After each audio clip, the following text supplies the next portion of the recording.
கர்த்தருடைய பரிசுத்த நாமத்திற்கு மகிமை உண்டாவதாக. இந்த நாளுக்கான வேத வசனம் பிலிப்பியர் 4:6. நீங்கள் ஒன்றுக்கும் கவலைப்படாமல் எல்லாவற்றை குறித்து உங்கள் விண்ணப்பங்களை ஸ்தோத்திரத்தோடு கூடிய ஜெபத்தினாலும் வேண்டுதலினாலும் தேவனுக்கு தெரியப்படுத்துங்கள். இன்றைக்கு நாம் சுய புத்தின் மேல் சாயாமல், நாம் உடைய யோசனைகளின்படி செய்யாமல் எல்லாவற்றுக்கும் தேவனை சார்ந்து இருக்க வேண்டும். கன்சல்ட் காட் இன் எவ்ரிதிங். எப்பொழுதும் உடனடியாய் நாம் காலம் தாழ்த்தாம நாம் செய்ய வேண்டியதெல்லாம் செய்துட்டு இது தேவ சித்தமாக இருக்குமா என்று சொல்லி நாம் முயற்சிக்க கூடாது. Quickly you have to find out whether it is the will of God in anything. நாம் தேவனுக்கு நம்முடைய காதுகளை திறந்து கொடுக்க வேண்டும்.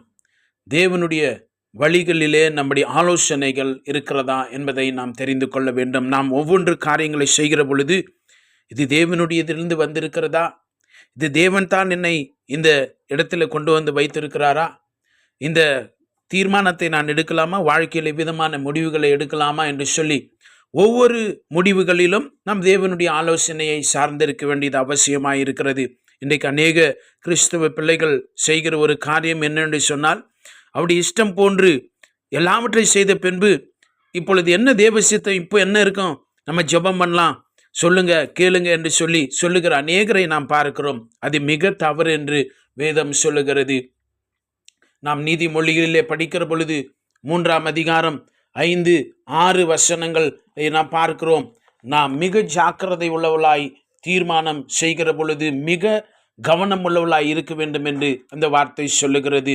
நீதிமொழிகள் 3:5 உன் சுய புத்தியின் மேல் சாயாமல் உன் முழு இருதயத்தோடும் கர்த்தரில் நம்பிக்கையாயிருந்து உன் வழிகளெல்லாம் அவரை நினைத்துக்கொள், அப்பொழுது அவர் உன் பாதைகளை செவ்வைப்படுத்துவார். எனக்கு அன்பான தேவனுடைய பிள்ளைகளே, இன்றைக்கு நம்முடைய வழிகளெல்லாம் அவரை நினைத்து கொண்டு முழு இருதயத்தோடு கர்த்தருடைய பேரில் நம்பிக்கை வைக்க வேண்டும். நாம் சொந்தமாக சுயமாக நம்மளே முடிவு எடுக்கக்கூடாது என்று சொல்லி இந்த வார்த்தை சொல்லுகிறது. அப்பொழுது அவர் உன் பாதைகளிலே மேன்மையான காரியங்களை, நமக்கு தீர்மானம் எடுப்பதற்கு நல்ல ஆலோசனைகளை கர்த்தர் வழங்குவார். நம்முடைய தேவன் ஆலோசனை கர்த்தராய் இருக்கிறார். நான் உனக்கு போதித்து நீ நடக்க வேண்டிய வழியை உனக்கு காட்டுவேன் என்று தேவன் சொல்லியிருக்கிறாரே.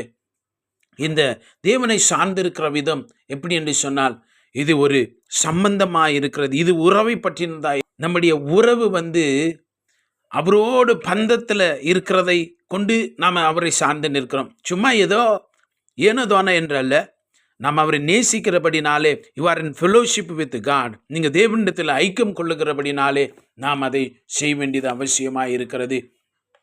தாவீது அதைத்தான் சங்கீதத்தில் சொன்னான். சங்கீதம் 27:8 என் முகத்தை தேடுங்கள் என்று சொன்னீரே, உம்முடைய முகத்தையே தேடுவேன் கர்த்தாவே என்று என் இருதயம் உம்மிடத்தில் சொல்லிட்டு.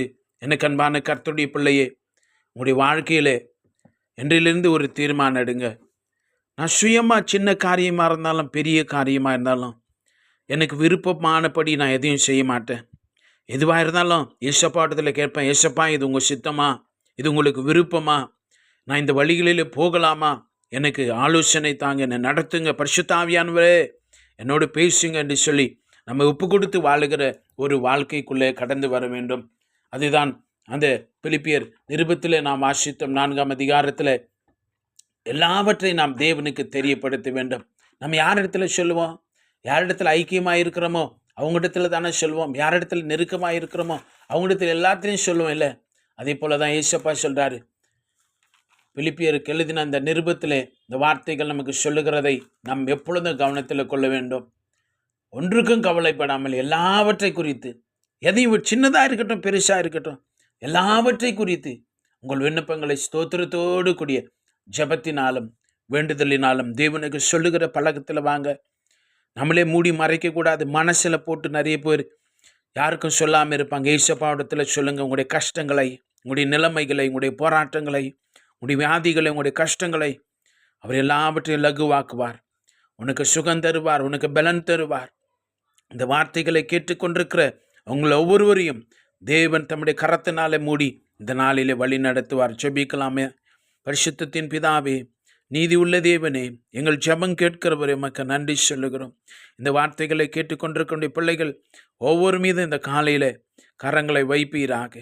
வேண்டுதல்களினாலும் ஜெபங்களினாலும் உம்மை சார்ந்து நிற்க ஆலோசனைகளை பெற்றுக்கொள்ள இவர்களுக்கு கிருபை செய்ய ராஜா. இந்த நாளிலும் இந்த பிள்ளைகள் மனதில் இருக்கிற குழப்பங்கள், நிலைமைகள் மாறுவதாக. உம்முடைய சமூகத்திலிருந்து வெளிச்சத்தை பெற்றுக்கொண்டு உம்முடைய வழிகளிலே சகல காரியங்களை இவர்கள் முடிவெடுக்க உதவி செய்யும். ஒவ்வொரு பிள்ளைகளையும் ஆசீர்வதி. இயேசு கிறிஸ்துவின் நாமத்தில் ஜெபிக்கிறோம் பிதாவே. ஆமேன். God bless you.